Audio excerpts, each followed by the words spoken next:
Everyone, welcome back to accounts with कनक।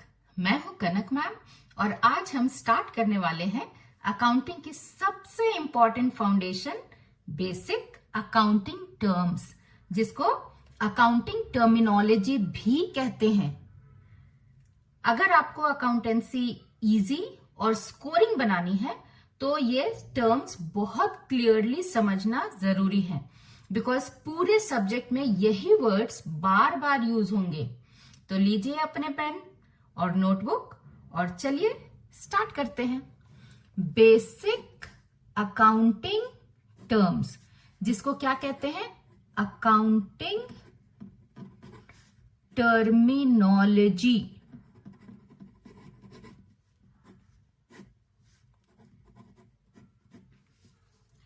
तो पहला term लेते हैं हम लोग, एंटिटी। हम लोग इसके डेफिनेशंस लिख लेंगे और फिर थोड़ा समझेंगे भी। तो एंटिटी क्या है? An economic unit which may be business और नॉन बिजनेस एंटिटी। एग्जाम्पल, कोई भी कंपनी हो गया, जैसे सैमसंग हो गए, इन्फोसिस हो गया, कोई क्लब हो गया, हॉस्पिटल हो गए, ऐसे करके। तो एंटिटी क्या है? तो क्या बोला? एन इकोनॉमिक यूनिट, मतलब कि ऐसा जगह, ऐसा कोई ऑर्गेनाइजेशन जहां पे पैसे से रिलेटेड काम होता है। तो इकोनॉमिक यूनिट विच में बी बिजनेस, चाहे वो बिजनेस हो सकता है या नॉन बिजनेस भी हो सकता है। ठीक है, वो जरूरी नहीं है कि वो बिजनेस ही कर रहा है, लेकिन पैसा का काम हो रहा है वहां पे, तो वो नॉन बिजनेस भी हो सकता है। ठीक है, एग्जाम्पल में अगर बिजनेस में ले ले तो सैमसंग हो गया, इन्फोसिस हो गया। अगर नॉन बिजनेस में ले ले तो क्लब हो गया, हॉस्पिटल हो गया। ठीक है, तो ये एंटिटी है। दूसरा टर्म लेते हैं, बिजनेस ट्रांजैक्शंस। बिजनेस ट्रांजैक्शन ये क्या है? तो कहता है it is an economic activity of a business। क्या है ये बिजनेस ट्रांजैक्शन? तो ये एक इकोनॉमिक एक्टिविटी है। किसका? तो बिजनेस का। इकोनॉमिक एक्टिविटी मतलब कि ऐसा एक्टिविटी जहां पैसा इन्वॉल्व हो, मनी इन्वॉल्व हो, वो इकोनॉमिक एक्टिविटी कहलाया। ठीक है, एग्जाम्पल में ले लेते हैं, जैसे machine of rupees 1 lakh was purchased। Economic activity हो गया, बिजनेस में हुआ। ठीक है, मशीन कितने का? मशीन तो 1 लाख का, तो इकोनॉमिक पता चल गया कि अच्छा पैसे से रिलेटेड है, परचेज हुआ, तो ये एक बिजनेस ट्रांजैक्शन है। उसी तरीके से एक और ले लेते हैं, जैसे goods of rupees 2 lakhs were sold। Goods बेचाया, कितने का गुड्स बेचा गया? तो 2 lakhs का, तो ये इकोनॉमिक एक्टिविटी है ना? तो ये बिजनेस ट्रांजैक्शन है। कोई भी इकोनॉमिक एक्टिविटी अगर वो बिजनेस में होता है तो वो बिजनेस ट्रांजैक्शन कहलाता है। थर्ड टर्म है क्या? तो अकाउंट। अकाउंट क्या है? The place where same nature of transactions are recorded. ठीक है, मतलब वो जगह जहां पे एक जैसा ट्रांजैक्शंस को रिकॉर्ड होता है। जैसे पिछले दिन हम लोग पिछले क्लास में फर्नीचर के बारे में समझे थे, तो फर्नीचर है, वहीं पे चेयर टेबल सब रिकॉर्डेड है, तो वहां पे जहां रिकॉर्ड हो रहा है वो है अकाउंट। नेक्स्ट टर्म है क्या? कैपिटल। कैपिटल क्या है? Anything invested by the owner in the business, वो कैपिटल है।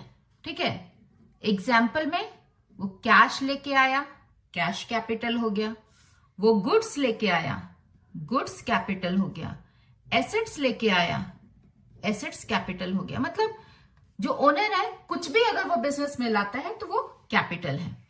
ओनर का एक और नाम है, वो भी समझ ही लेते हैं, प्रोप्राइटर। ठीक है, प्रोप्राइटर, एंटरप्रेन्योर, ये भी है ओनर। ठीक है, कौन है ये? Owner of a business. ठीक है, वो प्रोप्राइटर या एंटरप्रेन्योर कहलाया। ठीक है, नेक्स्ट टर्म क्या है? ड्रॉइंग। ड्रॉइंग क्या है? तो anything, anything used by the owner for personal use, personal use from the business, वो ड्राइंग कहलाया। मतलब ओनर अगर अपने पर्सनल यूज के लिए बिजनेस से कुछ भी लेता है तो वो ड्राइंग है। पर्सनल यूज मतलब वो अपने लिए, अपने फैमिली के लिए अगर कुछ लिया तो ड्राइंग है। ठीक है, जैसे मान लो कि वो कैश लिया फर्म से, बिजनेस से। ठीक है, कैश लिया अपने घर के सामान खरीदने के लिए, हाउस होल्ड थिंग्स परचेज करने के लिए, तो वो पर्सनल यूज हो गया ना, तो वो ड्राइंग है। मान लो ओनर का बेटा फॉरेन में पढ़ता है। ठीक है, तो उसका फॉरेन में उसका जो फी लगेगा, कॉलेज फी, स्कूल फी, जो भी है वो लगेगा, और वो फी वो बिजनेस से दे रहा है, तो वो ड्राइंग है। ठीक है, बिजनेस का फर्नीचर है, फर्नीचर ये ओनर अपना घर लेके चला गया है ना, तो वो ड्राइंग है। यानी कि पर्सनल यूज के लिए अगर कोई भी चीज ओनर यूज करता है, ठीक है, बिजनेस का सामान, ठीक है, तो वो ड्राइंग कहलाता है। ठीक है, तो ऐसा ही एग्जाम्पल लिख लेते हैं थोड़ा, एक दो, जैसे cash used for personal purpose, goods और assets taken by owner for personal use, है ना, ये ड्राइंग है। और क्या हम लोग सीख सकते हैं? पेज पलट लिया जाए तो अभी नेक्स्ट टर्म है हमारा, नंबर था 6 नंबर था ना, नेक्स्ट टर्म हम लोग बात करेंगे क्या चीज? तो 7th नंबर लायबिलिटी के बारे में। लायबिलिटी, ठीक है, लायबिलिटी। लायबिलिटी क्या है? तो लायबिलिटी होता है कि द अमाउंट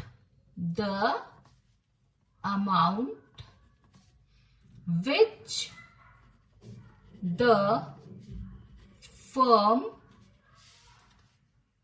फर्म या फिर बिजनेस, ठीक है, फर्म और बिजनेस सेम थिंग है, ठीक है, is liable to pay to outsiders.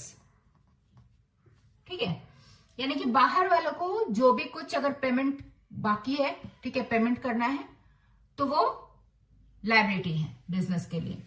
Liability जो है 2 पार्ट में डिवाइडेड है, ठीक है, 2 पार्ट में लायबिलिटी डिवाइडेड है। लायबिलिटी क्या हुआ? तो 2 पार्ट में डिवाइड हो गया। एक को कहा क्या चीज? तो इंटरनल लायबिलिटी, ठीक है। इंटरनल लायबिलिटी का मतलब क्या हुआ? ऑल अमाउंट, इसको भी लिख दिया जाए, all amount which the business has to pay to the owner, ठीक है। वो इंटरनल लायबिलिटी है। तो बिजनेस ओनर को क्या पे करेगा, क्या पे करेगा भाई, वो कैपिटल इन्वेस्ट किया है तो कैपिटल वापस करेगा बिजनेस, है ना। प्रॉफिट्स जो कमा के रखा है बिजनेस ने, ठीक है, वो भी तो वो प्रोप्राइटर को ही देगा ना, ठीक है। तो ये इंटरनल लायबिलिटी यही है कि बिजनेस जो अपने ओनर को जो वापस करेगा पैसा, वो इंटरनल लायबिलिटी है। एक्सटर्नल लायबिलिटी नेक्स्ट वाला है, इसको इधर लिख दिया जाए, है ना। एक्सटर्नल लायबिलिटी, है ना। एक्सटर्नल लायबिलिटी क्या है, तो बोलता है all amounts which the business has to pay to outsiders, ठीक है, वो एक्सटर्नल लायबिलिटी कहलाया। एग्जाम्पल में क्रेडिटर्स, आउटस्टैंडिंग एक्सपेंसेस, लोन्स, ये सब एक्सटर्नल। एक्सटर्नल लायबिलिटी क्या बोला, ऑल अमाउंट माने हर अमाउंट, ठीक है, जो कि बिजनेस को बाहर वालों को देना है, बाहर वालों को वापस करना है, वो एक्सटर्नल लायबिलिटी है। एग्जाम्पल में हमने क्या बात किया, क्रेडिटर्स, पिछले दिन समझे थे इस क्रेडिटर्स के बारे में। क्रेडिटर कौन होते हैं, तो क्रेडिटर वो बंदे होते हैं जिसने हमको उधार में सामान बेचा है, ठीक है, वो क्रेडिटर्स हैं, तो उनको पैसे तो वापस करने होंगे ना, ठीक है, तो वो एक्सटर्नल लायबिलिटी है। आउटस्टैंडिंग एक्सपेंसेस मतलब कोई एक्सपेंस है वो अभी हम लोगों ने पे नहीं करा है, ठीक है, सैलरी देनी थी अभी तक सैलरी पे नहीं किया, ठीक है, तो आउटस्टैंडिंग एक्सपेंसेस। लोन्स है, ये सारे बाहर वालों को देने हैं, तो वो एक्सटर्नल लायबिलिटी होता है, ठीक है। ये तो हो गया ऐसे। लायबिलिटी को और भी क्लासिफाई कर सकते हैं, ठीक है। एक्चुअली में कंपनीज एक्ट 2013 में लायबिलिटी को दो तरीके से क्लासिफाई किया है, ठीक है। Liability classified as per companies act 2013। तो वो दो तरीके का लायबिलिटी वहां पे बात किया कि भाई लायबिलिटी कितना होता है, तो दो तरह का लायबिलिटी होता है। पहला कौन सा, तो पहला बोलता है नॉन करेंट लायबिलिटी, ठीक है, पहला कौन सा, तो नॉन करेंट लायबिलिटी। अब नॉन करेंट लायबिलिटीज क्या होता है, तो बोलते हैं कि liabilities which are to be paid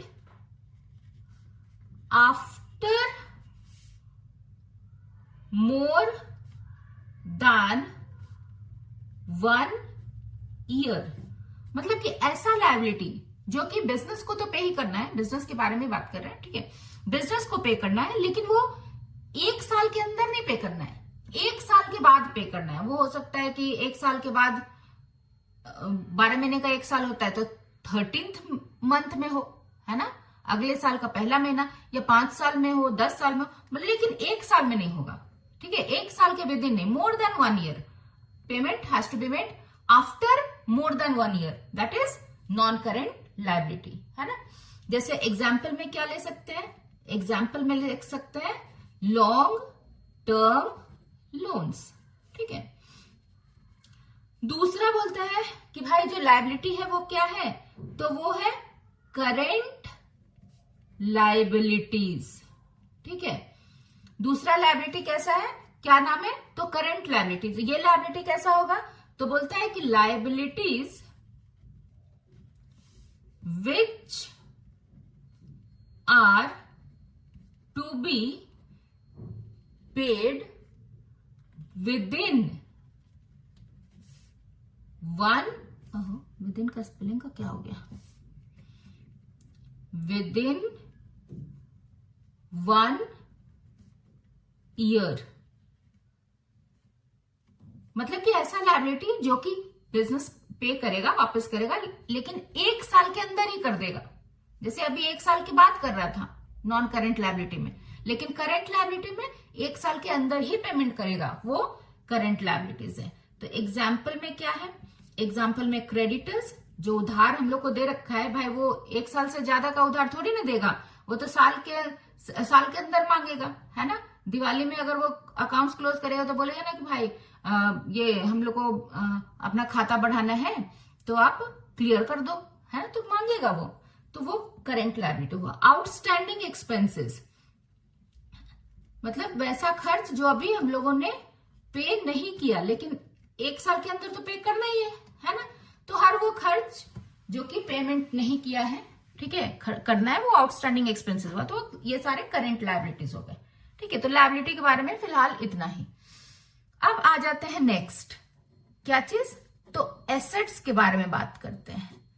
assets क्या होते हैं, तो एसेट्स में हम लोग बात कर सकते हैं या लिख सकते हैं क्या चीज, तो anything owned by the business which is valuable and has market value is an asset। तो एसेट के बारे में क्या बोला, एनीथिंग ओन्ड मतलब कुछ भी जो कि बिजनेस ओन करता है, तो कुछ भी ओन करता है तो क्या सब कुछ नहीं, विच इज वैल्यूएबल जो कि वैल्यूएबल है, जो प्रेशियस है, ठीक है। तो क्या प्रेशियस जो है सब कुछ, तो बोलते हैं नहीं, एंड हैज गॉट क्या चीज, तो मार्केट वैल्यू, उसका मार्केट में वैल्यू है, यानी कि अगर मार्केट में हम उसको बेचेंगे तो उसके बदले में हमको पैसे देने के लिए लोग राजी रहेंगे, वो एसेट है, ठीक है। Anything owned by the business which is valuable and has market value is an asset, ठीक है। अब एसेट भी क्लासिफाइड है, ठीक है, एसेट भी क्लासिफाइड है। अब कंपनीज एक्ट में एसेट को भी क्लासिफाइड किया है, companies act 2013 has classified assets into following categories, ठीक है। तो क्या कैटेगरीज है भाई, तो पहला, जैसे यहां नॉन करेंट लायबिलिटी था वैसे यहां पे होगा क्या, तो नॉन करेंट एसेट्स, ठीक है, नॉन करेंट एसेट्स। अब नॉन करेंट एसेट्स क्या है, तो इसको भी लिखते हैं, assets which remain in the business for more than 1 year, ठीक है। क्या है भाई, नॉन करेंट एसेट्स क्या है, तो बोलता है नॉन करेंट एसेट्स वो एसेट्स हैं जो कि बिजनेस में रहते हैं, कब तक रहते हैं, तो मोर देन अ ईयर, ठीक है, 1 साल से ज्यादा तक अगर हमारे बिजनेस में रह गए तो वो नॉन करेंट एसेट्स हो गए, ठीक है। एग्जाम्पल में क्या बोलता है, तो एग्जाम्पल में बोलता है जैसे लैंड हो गया, जैसे बिल्डिंग हो गए, ठीक है, जैसे प्लांट हो गया, जैसे मशीन हो गए, ठीक है, जैसे फर्नीचर हो गया, फर्नीचर, ठीक है, जैसे लॉन्ग टर्म इन्वेस्टमेंट हो गए, है ना, ये सब क्या है, तो नॉन करेंट एसेट है, माने 1 साल से ज्यादा हमारे बिजनेस में रहेगा ये सारे चीज, ठीक है, तो वो नॉन करेंट एसेट कहलाया। अब देखिए नॉन करेंट एसेट जब हम लोग बात कर रहे हैं ना, तो देखो ये जो भी एग्जांपल्स लिए ना, बेसिकली ना ये 2 पार्ट में डिवाइडेड है, ये लैंड से लेके फर्नीचर तक जितना भी एसेट है सब फिक्स्ड एसेट कहलाया, और लॉन्ग टर्म इन्वेस्टमेंट को कंपनीज एक्ट बोला कि भाई तुम नॉन करेंट एसेट ही हो लेकिन तुम फिक्स्ड एसेट नहीं हो, तुम अलग से लिखे जाओगे, तो ये अलग से लिखाता है ना। तो फिक्स्ड एसेट समझ लेते हैं, ठीक है। तो फिक्स्ड एसेट्स में क्या है ना, फिक्स्ड एसेट्स जो अभी बात की, लैंड, बिल्डिंग, प्लांट, ये फर्नीचर, मशीन, ये सब फिक्स्ड एसेट्स हैं, ठीक है। फिक्स्ड एसेट्स को दो पार्ट में डिवाइड किया है, ठीक है, फिक्स्ड एसेट्स को दो पार्ट में डिवाइड किया है। पहला को बोला क्या, पहला को बोला टेंजिबल एसेट, ठीक है, पहला को बोला क्या, तो टेंजिबल एसेट्स। ये टेंजिबल एसेट्स क्या है, तो बोलता है assets which can be seen and touched. वो एसेट जिसको हम देख सकते हैं और छू भी सकते हैं, वो टेंजिबल एसेट्स हुआ, ठीक है। एग्जाम्पल में कुछ भी ले लीजिए, जैसे लैंड ले लिया, लैंड को देख सकते हैं, छू सकते हैं, बिल्डिंग ले लिया, बिल्डिंग को भी देख सकते हैं, छू सकते हैं, फर्नीचर ले लिया, ठीक है, मशीन ले लिया, सब टेंजिबल एसेट्स। जिसको देख लिया आंखों से, जिसको छू लिया हाथों से, वो टेंजिबल एसेट्स बन गया।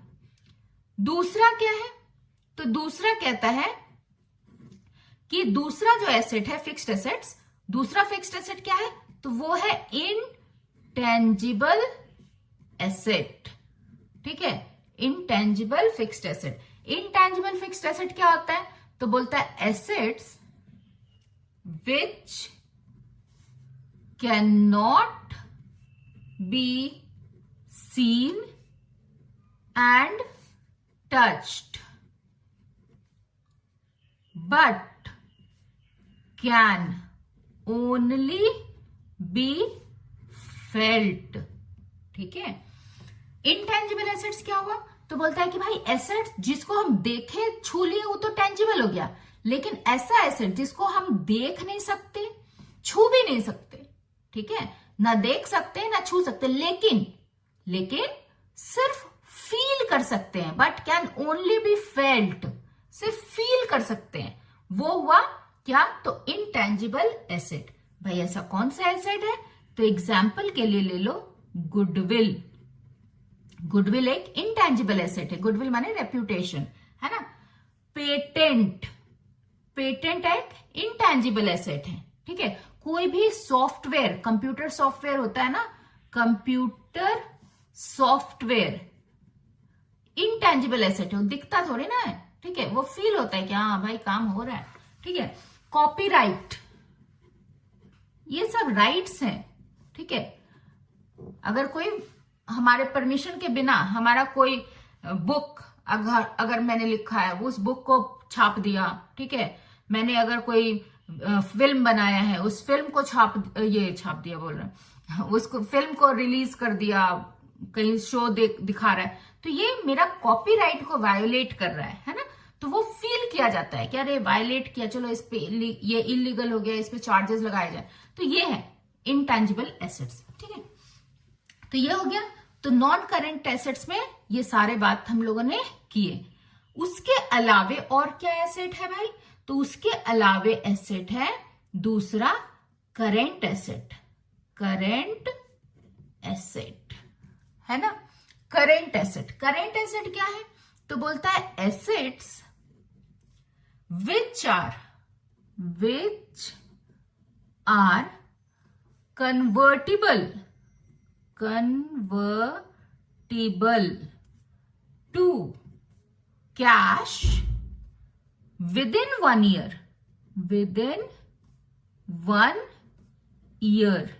मतलब ऐसा एसेट जिसको हम 1 साल के अंदर बेच देंगे। कन्वर्टेबल टू कैश मतलब वही, ठीक है, ऐसा नहीं कि वो बैठे बैठे रखे रखे वो कन्वर्ट हो जाएगा कैश में, नहीं, वो उस एसेट से हमको पैसा मिल जाएगा, चाहे वो बेच आ जाएगा, चाहे वो एसेट से हमको पैसे मिलेंगे, ठीक है। एग्जाम्पल में क्या हो गया, तो एग्जाम्पल में हो गए क्या चीज, तो हम लोग बात कर सकते हैं कैश तो ऑलरेडी हमारे पास है, बैंक बैलेंस जब चाहे तब निकल जाए, है ना।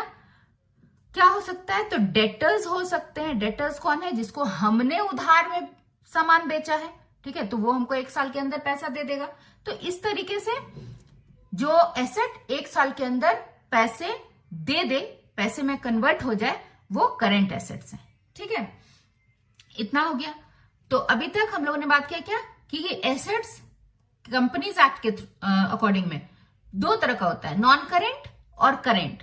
कुछ और भी होता है क्या, तो एक कैटेगरी और ये लोगों ने बनाया है, क्या है? तो थर्ड में बोलता है कि भाई थर्ड तीसरे तरह का भी एक एसेट होता है, क्या? तो फिक्टिशियस एसेट, फिक्टिशियस एसेट जिसको नॉमिनल एसेट भी कहते हैं, नॉमिनल एसेट, है ना? फिक्टिशियस या नॉमिनल एसेट। भाई ये फिक्टिशियस या नॉमिनल एसेट क्या होता है? तो फिक्टिशियस मतलब क्या होता है? बनावटी, माने कि जरूर ये एसेट एसेट नहीं होगा, इसको हम लोगों ने बना दिया होगा कि भाई तुम चलो तथा आज तो तुम एसेट हो, ऐसा कुछ, है ना? तो इसको पहले लिख लेते हैं फिर समझते हैं। Assets which can not realize cash और no further benefits can be derived from it are fictitious assets। ठीक है, क्या बोला? एसेट्स विच के नॉट रियलाइज कैश, माने वैसा एसेट जो कि हम लोगों को कैश कभी नहीं दे पाएगा, ठीक है, जिससे हम लोग को कैश कभी नहीं मिल पाएगा, और नो फर्दर बेनिफिट्स, या फिर आगे कोई और उससे बेनिफिट भी नहीं मिल पाएगा, can be derive from it, कोई भी बेनिफिट आगे मिल नहीं पाएगा उससे, वो फिक्टिशियस एसेट है। ठीक है, एग्जाम्पल में हो गया क्या? Advertising expenses. ठीक है, एडवर्टाइजमेंट पे खर्च किए, अब एडवर्टाइजमेंट पे तो ज्यादा खर्च होता है, लमसम अमाउंट होता है, तो उसको हम लोग क्या करते हैं कि फिक्टिशियस एसेट बना के लिख देते हैं और हर साल उसको अपने प्रॉफिट से थोड़ा थोड़ा करके माइनस करते चलते हैं। तो वो एडवर्टाइजिंग एक्सपेंस, अभी देखो उससे पैसे नहीं आने हैं, ठीक है, वो अब फर्दर बेनिफिट देगा नहीं, जो हो चुका सो हो चुका, है ना?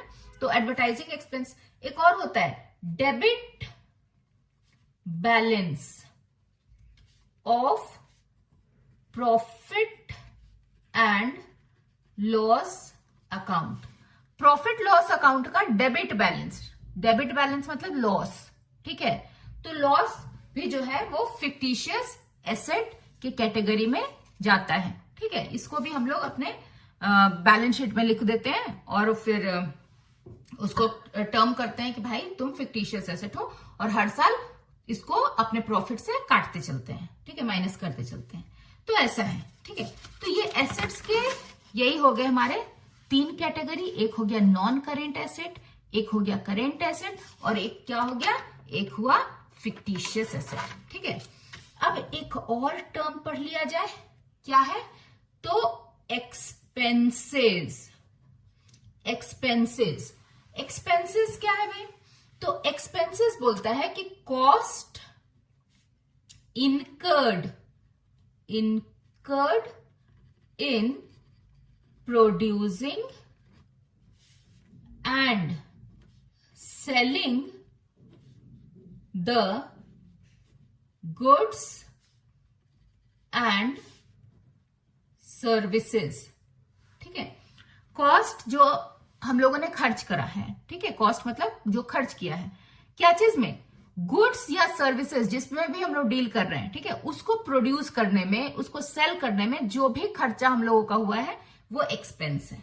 ठीक है, 10th नंबर में आ जाते हैं, ये है रेवेन्यू। ठीक है, आज 10 तक ही करेंगे।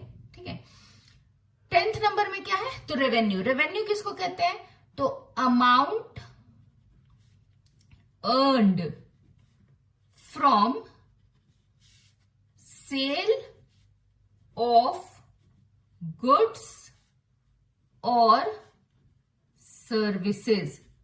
मतलब अगर हम गुड्स में डील कर रहे हैं या फिर अगर हम सर्विसेज में डील कर रहे हैं, ठीक है, तो उसको बेचने के बाद, ठीक है, गुड्स या सर्विसेज को बेचने के बाद जो पैसा हम कमाते हैं वो रेवेन्यू है। एग्जाम्पल के लिए समझिए, एग्जाम्पल जैसे बोलता है कि goods costing 1 lakh was sold for rupees 1,20,000। ठीक है, तो यहाँ पे क्या हुआ, यहाँ पे जो हमारा रेवेन्यू है वो कौन सा हो गया, वो क्या हुआ, तो रेवेन्यू हो गया, कितना हुआ, रेवेन्यू हुआ रुपीज 1,20,000, क्योंकि रेवेन्यू हम लोग क्या बोले थे, बेचने पे जो पैसा आए वो रेवेन्यू है, तो बेचने पे तो 1,20,000 आया ना, वो 1,20,000 पूरा रेवेन्यू है। इसमें ये नहीं कि 1 लाख था 1,20,000 में बेचे तो 20,000 का प्रॉफिट हुआ, ऐसा कुछ नहीं बात कर रहे हम लोग। ठीक है, सीधा सीधी बात कर रहे हैं कितना में बेचे, तो जितना में भी बेचे वो रेवेन्यू हुआ। ठीक है, तो ऐसा है, एक और समझ लिया जाए और फिर इसको वाइंड अप करते हैं। ठीक है, आज के लिए फिर इतना ही रहेगा। एक और गुड्स समझ लेते हैं। गुड्स, गुड्स किसको बोलते हैं, तो all those things which are purchased for resale or which are used for producing the finished product, वो गुड्स है। मतलब क्या हुआ, गुड्स क्या बोला कि हर वो चीज जिसको हम परचेज करते हैं, हर वो चीज जिसको हम परचेज करते हैं, लेकिन किस लिए, रीसेल के लिए, फॉर रीसेल, या फिर जिसको हम परचेज करते हैं ताकि हम अपने जो भी, अगर हम मैन्युफैक्चरिंग यूनिट है, अगर हम प्रोडक्शन कर रहे हैं तो प्रोडक्शन में उसको हम रॉ मटेरियल्स की तरह यूज करें, तो वो गुड्स है। ठीक है, कोई भी फिनिश प्रोडक्ट को प्रोड्यूस करने में अगर हम कोई भी सामान यूज करते हैं, ठीक है, तो वो गुड्स है। या फिर अगर हम बिजनेस चला रहे हैं ट्रेडिंग कंसर्न वाला, तो रीसेल के लिए कोई भी सामान हम लेते हैं वो गुड्स है। सिंपल सा हम लोग बोल सकते हैं गुड्स क्या है, anything in which the business deals. ठीक है, क्या बोलते हैं कि goods means anything in which a business deals, है ना, तो ये गुड्स है।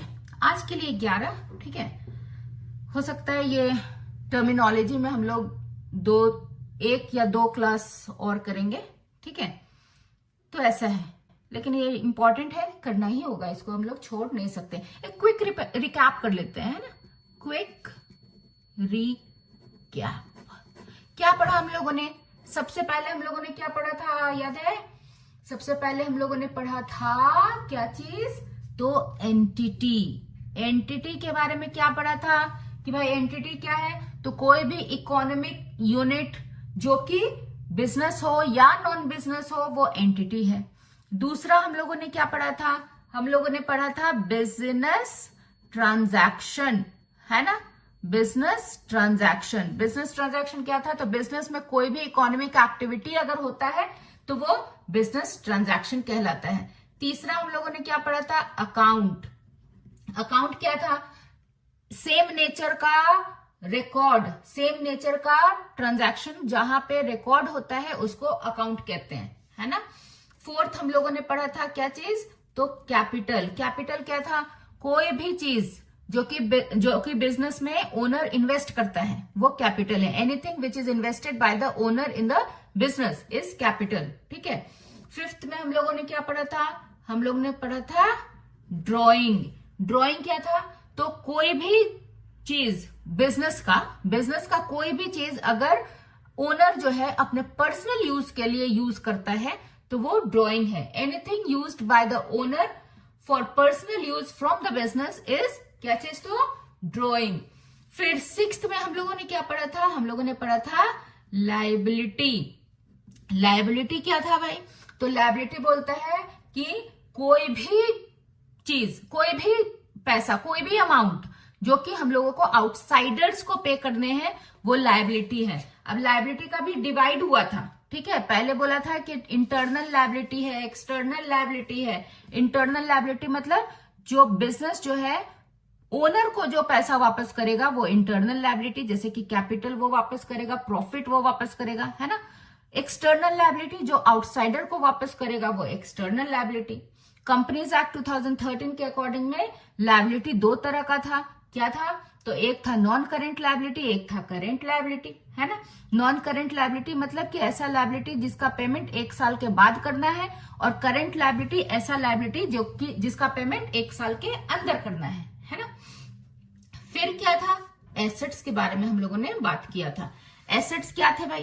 तो एसेट्स के लिए बोलता है कि कोई भी वैल्यूएबल चीज, कोई भी सामान जो कि वैल्यूएबल है और जिसका मार्केट वैल्यू है और बिजनेस में है, वो बिजनेस का एसेट्स है। ठीक है। अब एसेट्स का भी कैटेगरी में हम लोग बात किए थे कि एसेट्स भी जो है कंपनीज एक्ट जो है बोलता है कि 3 तरह का एसेट होता है। पहला asset non current asset. Non current asset मतलब जो 1 साल से ज्यादा तक हमारे बिजनेस में रहे, वो नॉन करेंट एसेट।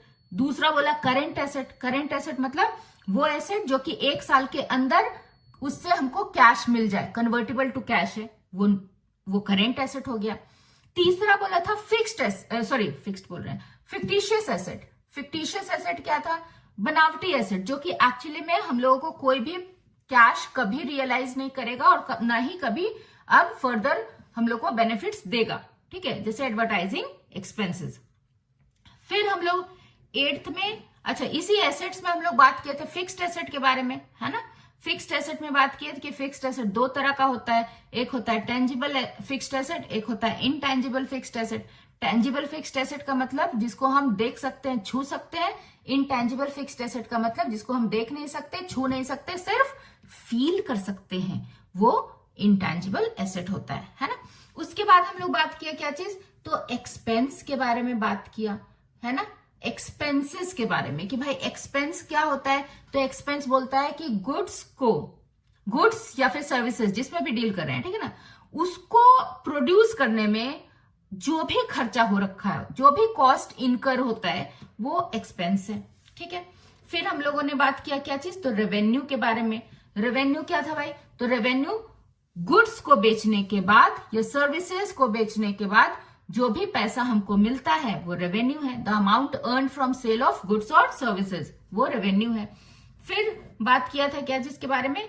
तो गुड्स के बारे में। गुड्स क्या है? तो गुड्स मतलब anything in which a business deals का मतलब गुड्स है, जिसमें भी बिजनेस डील कर रहा हो वो गुड्स है। ये तो 10 हो गया। एक और था प्रोप्राइटर।